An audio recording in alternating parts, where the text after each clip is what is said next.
Hello everyone and welcome to the third lesson of arts for the second quarter, and what we are going to talk about today is the continuation of what we discussed in the previous weeks, which is about the arts of the Renaissance and Baroque periods.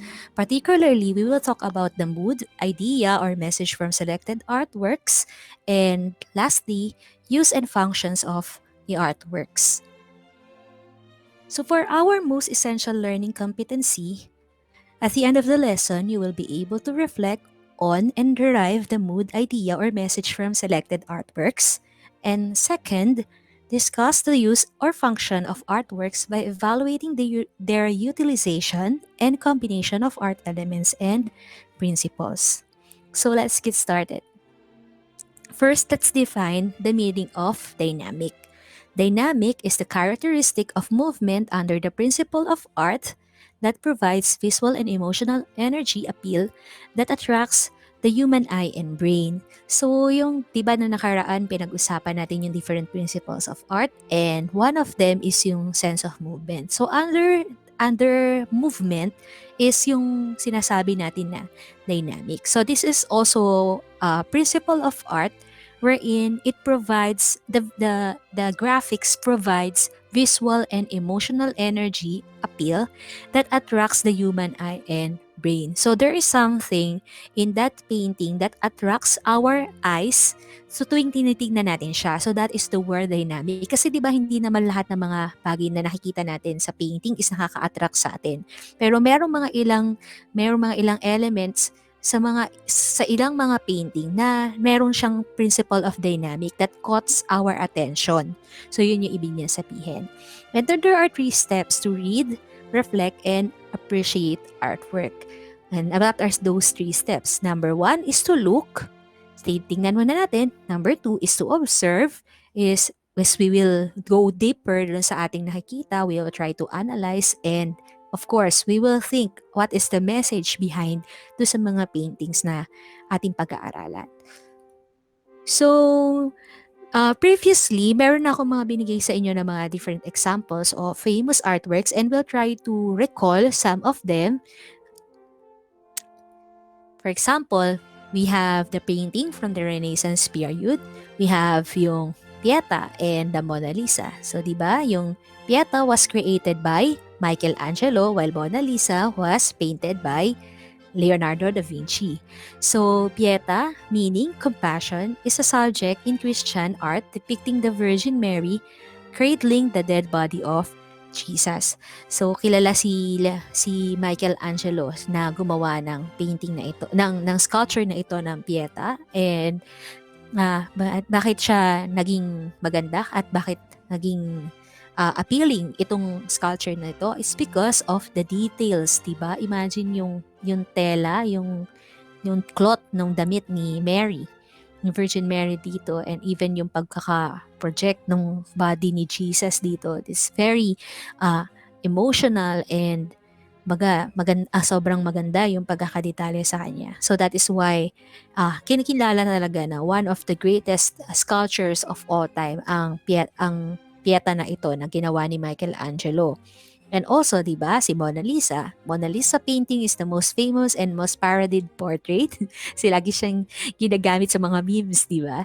And then the piece features a portrait of a woman set against an imaginary landscape. So, meron niya yung, parang conspiracy theory. Yeah, the story behind Mona Lisa's mysterious smile. So, sabi nga, di ba, si Mona Lisa talagang sobrang magandang babae daw ito.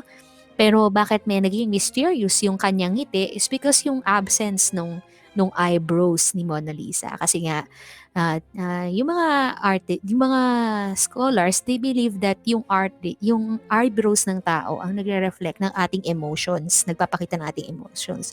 So dahil absent yung eyebrows ni Mona Lisa, at ang present lang is yung smile niya, it becomes a mysterious smile because you cannot identify ano ba talaga yung emotion behind dun sa mysterious smile ni Mona Lisa. And then we have the Transfiguration. This was made by Raphael, and David by Donatello. So the Transfiguration relates to the successive stories of the Gospel of Matthew. The painting depicts Christ elevated in front of billowing, illuminated clouds, and on the other side of him are the prophets Elijah and Moses. So yung Transfiguration painting, pinapakita niya yung pagbabalik ni Christ doon sa heaven. So yung dalawa daw na tao dito sa tabi niya, na sumundo daw kay Christ is si Prophet Elijah at saka si Moses. And these people, ito yung mga disciples ni Jesus na nakasaksi dun sa last part nung ano niya, nung pag-ascend niya dun sa pagbabalik niya sa langit. And then, of course, we have the statue of David by Donatello. So it depicts David with an enigmatic smile, posed with his foot on Goliath's severed head just after defeating the giant. So ito palang tinutungtungan ni David dito is yung ulo ni Goliath. So very iconic. This is also biblical. Dun yung story ni David and Goliath. So yun yung naging basis nung sculpture na ito na ginawa ni Donatello. And we also have from the Baroque period yung the conversion of Paul. So ito yung ginawa din ng Michelangelo ng Baroque period. So sino 'yon? So the conversion of Paul the apostle was according to the New Testament an event in the life of Paul, the apostle, that led him to cease persecuting early Christians and become a follower of Jesus. So this is also related to the Bible from the New Testament. So it tells us kung paano na-convert si Paul from being a persecutor into Christianity, to become a follower of Jesus. Kaya nga ayan, no, 'di ba? Merong kabayo, meron siya, parang momentarily nabulag siya dito sa scenario na to. Actually, maraming series itong conversion of Saint Paul na to na painting. Yan. And then we have the Ecstasy of Teresa. The sculpture of Saint Teresa depicts Teresa herself, shown flying on the cloud and an angel standing above her holding a golden spear pointed at Teresa's heart.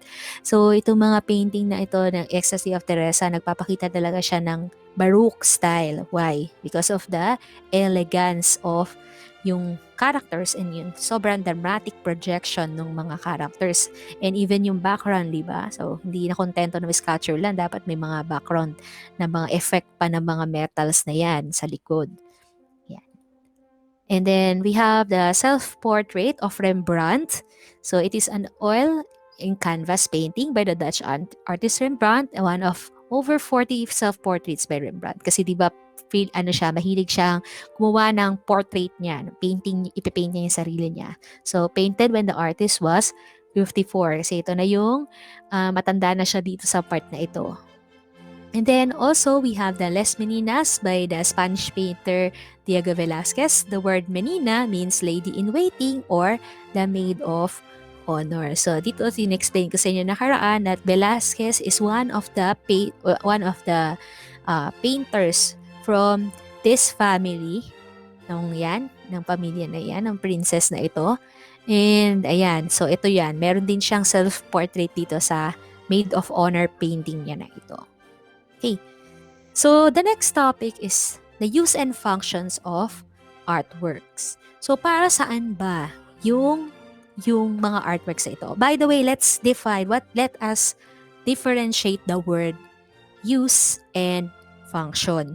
Ito actually, na pag-aralan ko to nung nagma-masters na ako. Pero para lang magkaroon kayo ng konting idea, ano ba yung difference between use and function? Kasi it is also almost synonymous with each other, di ba? Parang halos pares na sila.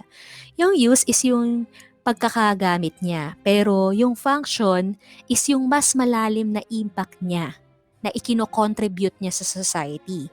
For example, for example, sa isang kanta.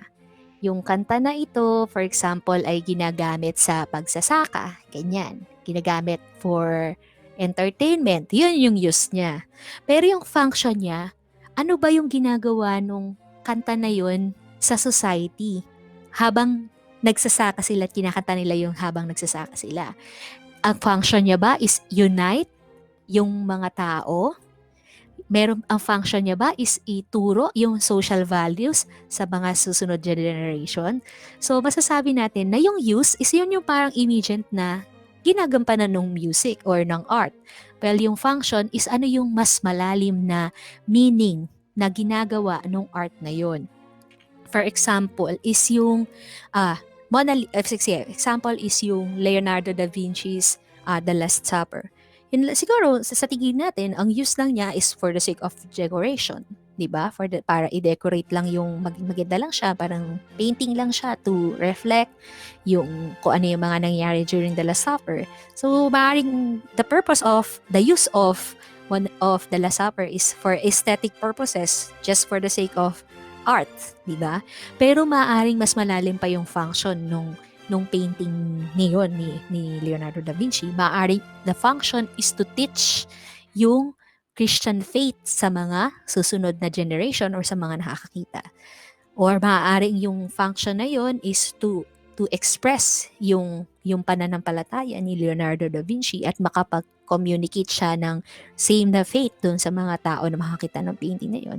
So yun yung sinasabi natin sa inyo, difference ng use and function. Well, sa gaya kan sabi ko, it is synonymous but they are different with each other. So let's understand what are the uses and functions of artwork. Sabi dito, artwork function can be classified into two, the motivated and non-motivated function.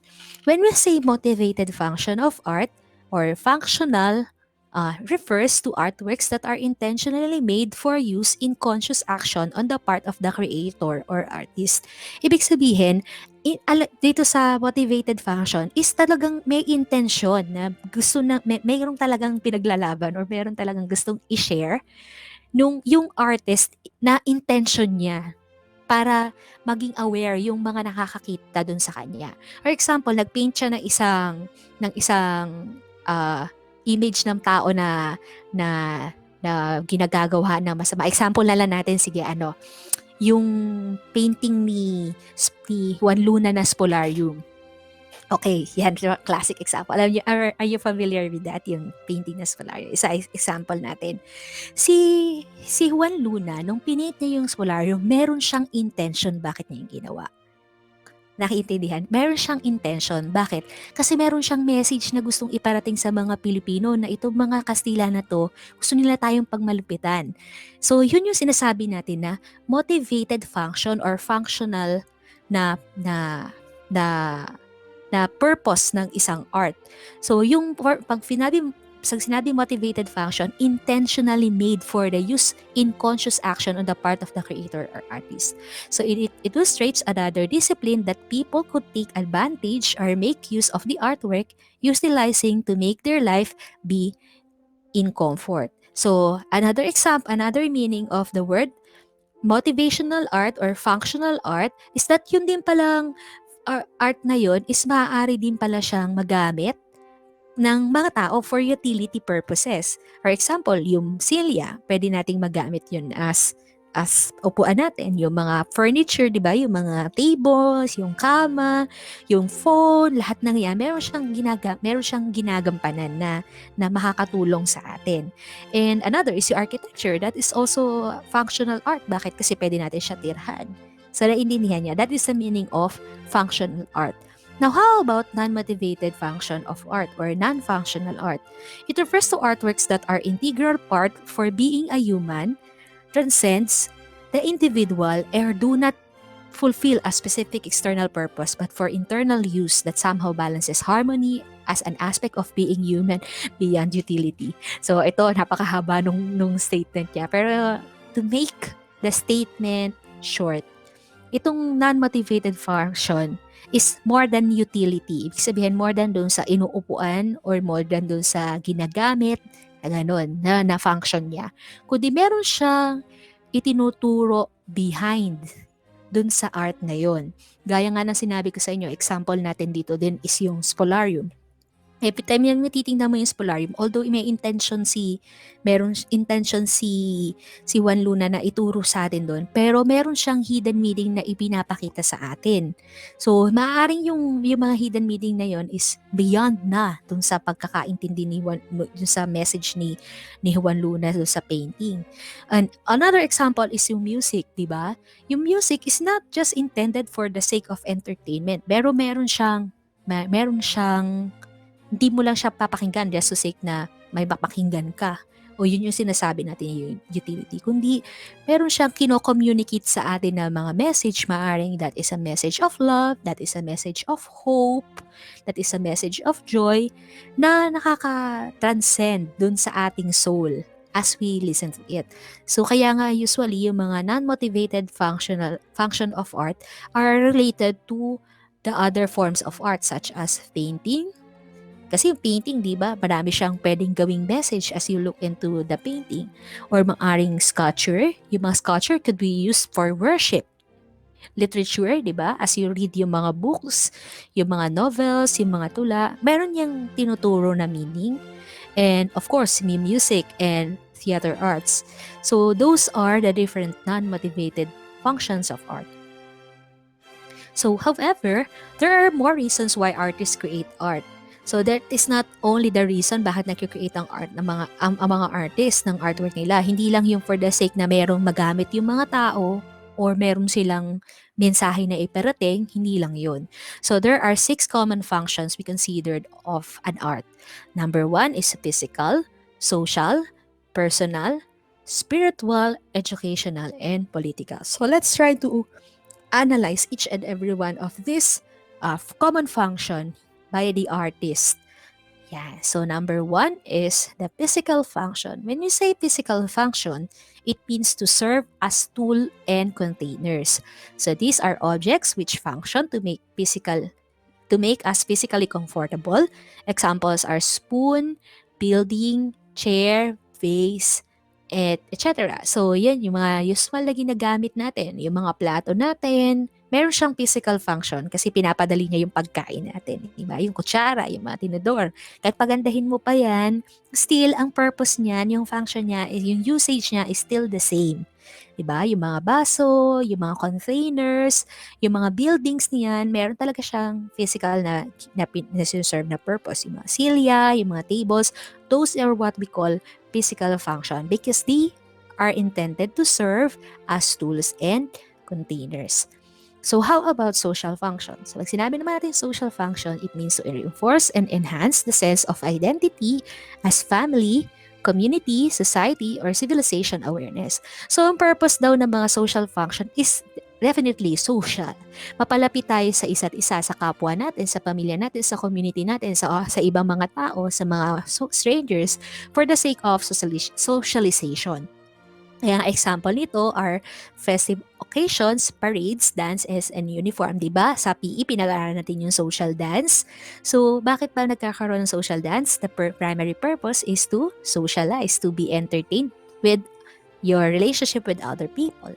And of course, yung mayroon tayong mga festive occasion para doon i-celebrate natin yung mga masasayang mga nangyari in the past, yung mga parades, all of these things are reflections of art, 'di ba? Nagpapakita yung ating creativity, expressions of ourselves. Pero meron pa siyang sinaserve that is beyond dun sa expression ng art na yun. That is to socialize. And then third is what we call personal function. So what is the meaning of personal function? To express personal feelings.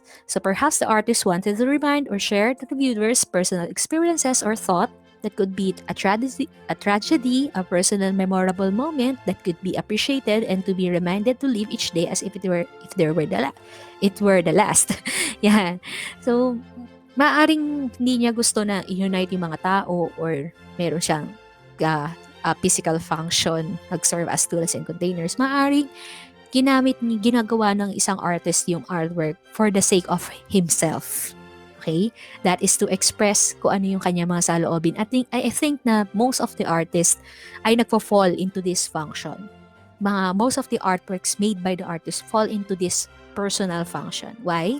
Kasi kadalasan sa mga artist gusto nila na meron silang mensahe na ipinaparating sa mga tao. Maaaring yun yung kanilang personal na karanasan or maaari din naman na gusto nila magbigay ng pag-asa doon sa mga tao na nakakakita. So whatever the message that they want to convey, still that is an expression of their personal feelings. So it falls under personal function.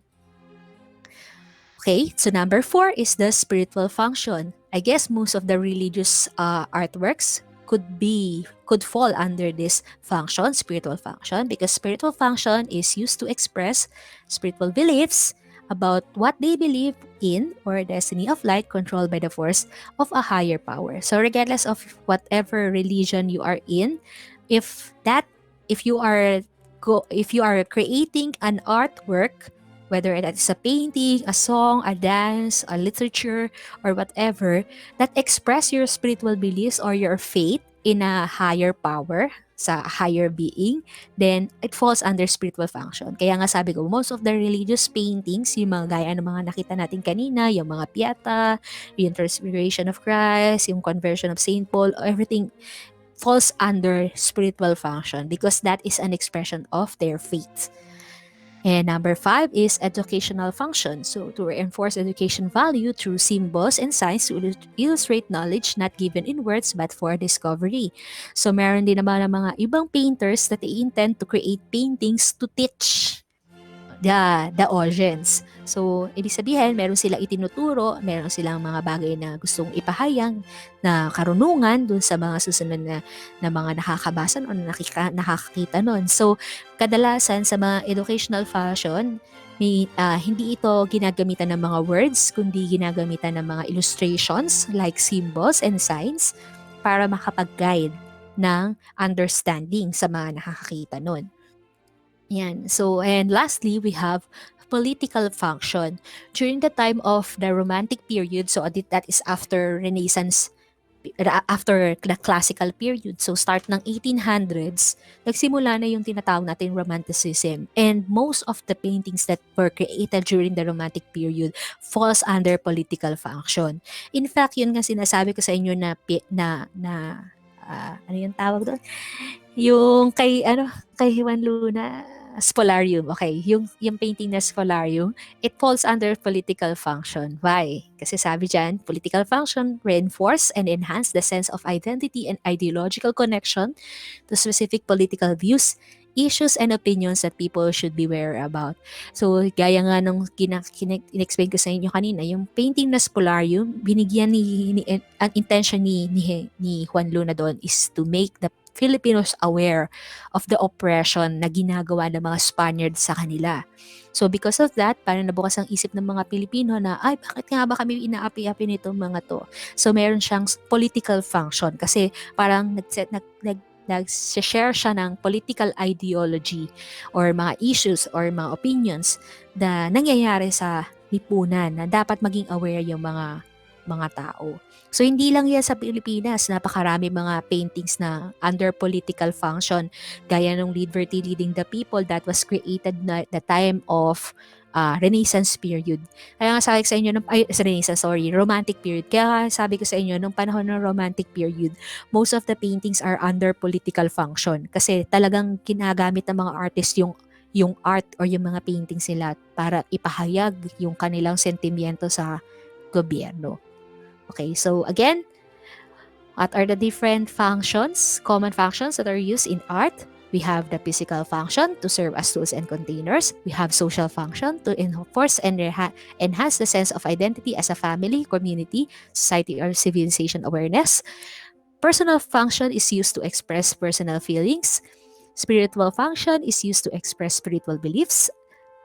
Educational function reinforces education value, and political function reinforce and enhance a sense of identity and ideological connection to specific political views, issues, and opinions. Okay, now, for your performance task in art, so ibibigay ko na ito ng maaga para may haba kayong time ninyo para gawin ito. You have 1 month to prepare for this. So, you will create an artwork that relates to your present experience. Do this work on an Oslo paper. Pero if you are good in digital arts, then pwede kayong gumamit ng digital art. So anong gagawin ninyo? First is kinakailangan magawa kayo ng isang artwork, ng isang painting or isang drawing or whatever it is na nagdidikta or nagkikwento ng inyong personal or yung kasalukuyang nararanasan. Okay, so kayo na yon, hindi ko na yun. Kung ano yung gusto nyong i-share na personal experience or pinagdadaanan nyo this time. Ito yung sasabihin ko sa inyo, pwede nyo siyang gawing abstract. Pero if you will do an abstract painting, make sure na meron kayong explanation kung ano yung pinagsasasabi nyo sa likod. Yun. Or pwede din naman na talagang nasa sa inyo na yun kung anong klaseng style ng painting ang gusto nyo. You want to become expressionist painting, you want to use popular art or whatever. Basta as long as it will relate or tell something about your present experience. Now, sabi dito, ito yung mga nakalagay dapat doon sa inyong painting. So, number 1 is write the title and other details in making of your artwork. Number 2, provide a write-up of explanation about your artwork located on the next page. So, gagawin ninyo kapag tapos yung picturean, yung ganawa nyong artwork, or pagkatapos yung isend, meron dapat siyang separate page for explanation. Ayan, nakita nyo. Just like this one. So, you have to answer the following reflection question on the next page. So, first is this. Title of the artwork. Kayo na bahala dyan. Yun, halimbawa, my life, ganyan, or kung ano man, tragedy, ganyan, or happiness. Bahala na kayo kung anong trip ninyong title dyan. And then, date and time, kung kailan nyo siya sinimulan at saka kailan nyo siya tinapos. And then, what are the art medium used? Or ano yung material na ginamit nyo? Have you used paint? Have you used Craypas or Crayola or colored pencil? Or kung digital art, anong computer program ang ginamit mo or application ang ginamit mo para magawa yung digital art? And lastly, you have to explain bakit mo yung ginawa. Ano yung message behind nung painting mo. So again, this is a performance task, meaning that it is 70% of your grade. Anyway, I will post this activity on Google Classroom para makita nyo yung mga details nitong activity na ito para magkaroon. At saka para doon nyo ito-turn in, doon nyo isasubmit yung activity na papagawa ko sa inyo. Yan. So again, ang isasubmit nyo sa akin is a picture of your work kasama kayo para makita natin talaga na kayo yung gumawa. And then, and at the same time, yung explanation niya. So, yun yung content niya. And then also, ayan, sasabi dyan, why did you decide choose this subject or composition? And what did you feel while doing your artwork? So, kasama yun sa mga sasagutan ninyo dun sa explanation ninyo dun sa inyong artwork. Okay, so that's it. Yan. So, by the way, we all know that this month is already the Arts Month. Tama ba? Aware ba kayo that this month is the Arts Month? Yan. So, since this is the Arts Month, we are going to celebrate yung Arts Month through different artworks or through different activities. Also, nagkataon na itong month na to is our MAPE month. So, I'm going to share something with you which will be your performance in health. Okay? So, meron tayong performance sa PE, which is yung social dance. Ito yung sa art, yung kanina in-explain ko sa inyo. And then, ito yung magiging project nyo naman sa health. Yan. Kasi bakit ko to ine-explain na ngayon? Dahil related ito sa arts. Yan.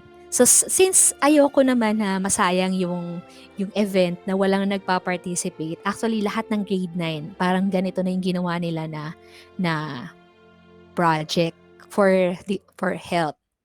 Yan. I will be posting this poster, this announcement sa ating GC para mas mabasa ninyo. Pero para magkaroon kayo ng idea na since this will be, all of us will be required to submit this because this is your performance in health. So, yan, sa sinasabi dito sa poster, lakayin nga natin para mabasa ng lahat. Yan, so Novaliches High School in celebration of the Arts and MAPE Month. And we have a slogan making contest. Either you submit to me a slogan in digital form, ibig sabihin ginawa nyo sa computer, or hand-drawn, ibig sabihin ginawa nyo sa papel, binrow nyo sa papel. So since it is a slogan making, the topic will be alab ng sining, alay sigla. So una ano muna natin, i-brainstorming muna natin. Ano ba ibig sabihin ng alab ng sining, alay sigla? Di ba gaya nung in-explain natin kanina, yung arts, meron siyang iba't ibang mga function sa atin. Maaaring nakakapagbigay siya ng joy, maaaring meron siya political na message na sinasabi, maaaring it could be a message of an expression of yourself, and or maaari din naman na meron siya sinaserve as a function or religious purpose or education, lahat ng yun. Pero kapag inanalyze natin, yung mga bagay na yun, yung function ng art sa atin, is related siya sa ating health. Not only to our physical health, but to all of the aspects of health in general. So, yun yung iisipin ninyo. Paano ba nakakapag-contribute itong sining para sa atin na makapagbigay siya ng sigla para maging healthy tayo in different aspects of our life. Yon, so yun ang pag-iisipan ninyo. Diyan kayo kukuha ng slogan. Now, okay. So, explanation natin. Sabi dito sa mechanics, the slogan making contest is open to all grade 9 students of Novaliches High School. And sa atin, sa kaso natin, sa grade 9, sa section na hawak natin, required kayong magpasa kasi wala kayong magiging grade sa health performance kapag hindi kayo nagpasa nito. So, each participant should submit only one entry, either digital format or hand-drawn. Kasi kung baka mamaya magaling kayo sa digital arts, mas kaya nyo gumawa ng mga slogan using yung mga applications or computer programs, nasa sa inyo na yun. Or maaari din naman na magaling yung kamay ninyo sa pagdodrawing or sa pagle-lettering. Then, so, bahala kayo. Basta isa lang ang ipapasa nyo, either digital lang or hand-drawn. Then the participants will make their own slogan based on the theme, alab sining, alay sigla. So yan, i-explain niyo mabuti anong relevance ng art doon sa pagbibigay niya ng magandang kalusugan sa atin. Kaya nakakapagbigay siya ng sigla. So, bahala na kayo mag-isip niyan. Sabi dyan, the slogan must be original. The contestant will be held accountable or liable for copyright. So, bawal pong mangopya sa internet. Anaan nyo, kahit nasa digital age na tayo, kayang-kaya namin i-trace kung kinopya nyo yang sa kung saan-saan. Nag-search kayo sa Google, tapos i-type nyo alam sining alay sigla slogan. Alam na namin yan. So, hindi yan pwede. Hindi pwede yung makongopya kayo ng idea. So, the judges has the right to disqualify and question an entry that is not an original creation of the participant. Okay, so slogan must be written in English or Tagalog. Words must be spelled correctly. Baka mamaya ang ganda nga nagawa mo, tapos wrong spelling naman. So, make sure na bago kayo gumawa, i-draft nyo muna para maayos yung spelling natin. And then, entries must be in A4 and landscape orientation. Landscape, ibig sabihin nakapahiga. Gaya nitong nasa screen ngayon, naka-landscape formation yan. A4 kung kayo ay gagamit ng papel. Yan. Siguro kahit hindi tayo maghigpit dito, basta, kung ano yung meron kayong klase ng papel na pwede natin magamit. Pero mas maganda kasi since this is a competition, I guess we should follow kung ano yung instructions, no? Yan. So, sige, A4 tayo. A4 na papel ang gagamitin natin. And then, naka-landscape orientation. Ibig sabihin, nakapahiga siya. So, or it must be saved in JPEG and PNG format. So, ibig sabihin, kung kayo ay nag-hand-drawn, pipicturean nyo siya and then sisend nyo siya na naka-JPEG format. Picture format. Normal naman lahat ng mga picture naka-JPEG yan eh. Kapag PNG kasi, mas high resolution yung pictures. And the poster will be judged according to the following criteria. So, magkaiba po ang criteria for judging digital slogan entries sa hand-drawn slogan entries. So, kung kayo nagpasa ng digital art entry, i-judge kayo na kasama lahat ng mga digital slogan. Hindi kayo isasama dito. So, hiwalay ang winner ng digital slogan at saka ng hand-drawn slogan. So, first is the relevance to the theme. Gaano kalapit yung pinagagawa ninyong mga words, pinamit yung mga statement to sa tema natin na alab sining, alay sigla. Next is digital creativity. Ibig sabihin, ito yung overall impact ng digital art na ginawa ninyo.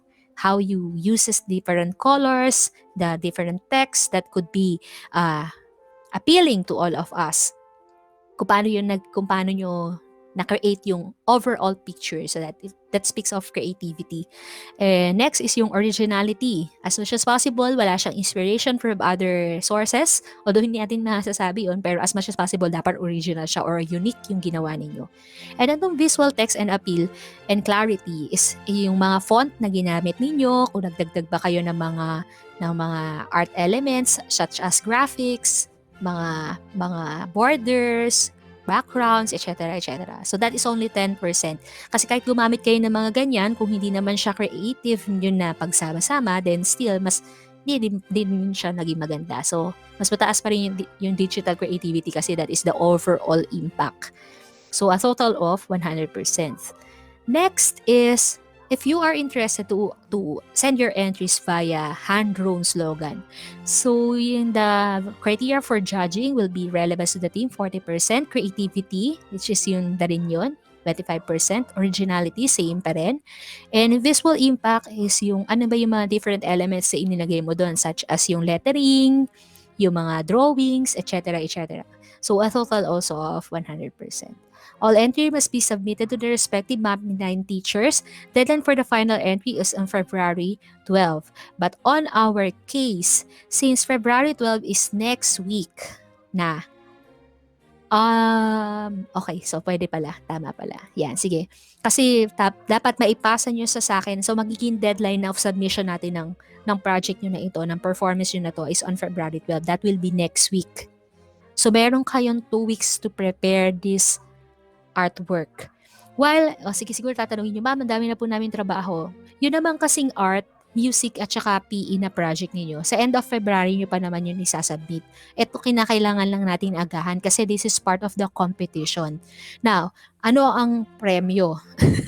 Ano ang premyo na ibibigay ni Ma'am Lay kung sakaling kayo ay manalo? Tandaan natin, ang makakalaban nyo dito sa slogan making contest is hindi lang makakaklase nyo, kundi buong grade 9. So, bawat isa sa amin na mga teachers, pipili kami ng pinakamagandang digital slogan at saka hand-drawn slogan sa lahat ng mga klase namin. So, kung meron akong 5 klase, kayong 5 yung pagpipilian ko. Isa lang sa inyo, isang digital art lang at saka isang hand-drawn lang ang ipapasok ko doon sa finals. Now, ito ang catch sa mga bagay-bagay. Kapag nanalo kayo, kapag napili ko kayo na lumaban, na ilaban natin dito sa slogan making contest, automatically, if you are selected, automatically your grade in arts will be 98 for this quarter, for the second quarter. But, kapag kayo ay nanalo sa slogan making contest sa buong Novaliches High School, sa buong grade 9, nitong MAPE month, napili yung digital art ninyo or slogan ninyo sa buong Novaliches High School, ang premyo niyo sa akin is pasado na kayo sa buong second quarter, sa arts, sa music, sa PE and health. Hindi lang kayo sa arts pumasa, kundi even sa music, sa PE and health. So this is a one-time big shot para sa inyong lahat. Kasi kung ayaw niyo gawa ng dance presentation or ayaw niyo magpasa ng iba pa mga activities na papagawa ko sa inyo, then kinakailangan manalo kayo. Kasi once na nanalo kayo, solve na yung grade niyo for the second quarter. Second quarter lang ha, baka mamaya masyado kayo abusado. Isipin niyo lahat yun. Okay, naiintindihan? So again, I really encourage you, kahit kung gusto niyo, ito ay dagdag na motivation naman sa inyo. Wala tong monetary na premyo. Pero kung for the sake of grade, imagine that, wala na iba talaga ipapasa. Automatic 98 ka na, music, arts, PE, health for the second quarter. Then I think na kailangan mag-effort kayo kung gusto niyo makuha yon, yung ganong kataas na grade. Pero kung hindi naman, hindi kayo nanalo, naging runner-up lang kayo, naging kasama lang kayo sa finalist, automatically, I will give you a grade of 98 in the arts. Pero halimbawa, hindi kayo napili, pero nagpasa kayo, then congratulations, meron kayong performance sa health. Ay, sorry, ano pala, we are talking about health pala, not arts. Kapag napili ko kayo sa buong lahat ng klase ko as representative ng hawak ko dito sa competition ng slogan making contest, then you will have automatically you will have a grade of 98 in health. Hindi ko na ko-computein yun. Pero kapag nanalo kayo sa buong Novaliches High School sa grade 9, dito sa slogan making contest natin, then hindi lang kayo sa health magkakaroon ng 98, kundi pati sa ibang components ng MAPE, which is music, arts, and PE. Okay? Tingin ko, good deal na yon, di ba? Good deal na yon para pagbutihan ninyo. So, kung hindi na ba kayo napili, then kung ano yung grade na ibibigay ko sa inyo, yun na makukuha ninyo doon sa project nyo sa health. So, basta, i-motivate ko kayo na pagbutihan nyo ito kasi maganda yung price na pinag-aalok ko sa inyo. So, for details, just have to contact me. Ask me, pwede naman nyo akong i-PM kung meron kayong mga inquiries or whatever. Ma'am, saan po ito sa submit? Saan po namin ipapasa itong slogan namin? Definitely sa Google Classroom kasi magiging project nyo to, di ba? Magiging performance nyo to sa health. So, I will be posting yung details ng project natin sa health, performance natin sa health, sa Google Classroom, at doon nyo to ito-turn in. Ay, by the way, bago ko makalimutan, picturean nyo ang sarili nyo habang ginagawa nyo yung slogan na to para meron tayong presentation doon sa AVP natin para sa culminating activity natin sa MAPE. So, kailangan kayo magkaroon ng means of verification na talagang kayo ang gumawa ng slogan na yan. So, kasama yan, isa-send nyo sa akin doon sa slogan na ipapasa. Okay? So, that ends my presentation for today. Am I still here? Yeah, very good. Okay. So, thank you very much for attending our class. I hope that you learned something from me dun sa diniscuss natin sa arts. If you have any inquiries regarding our project in the arts and in health, just contact me personally and we'll try to explain ko ano pa yung mga iba pang mga details about our performances. Okay? So, thank you very much and you may end the call now. Goodbye!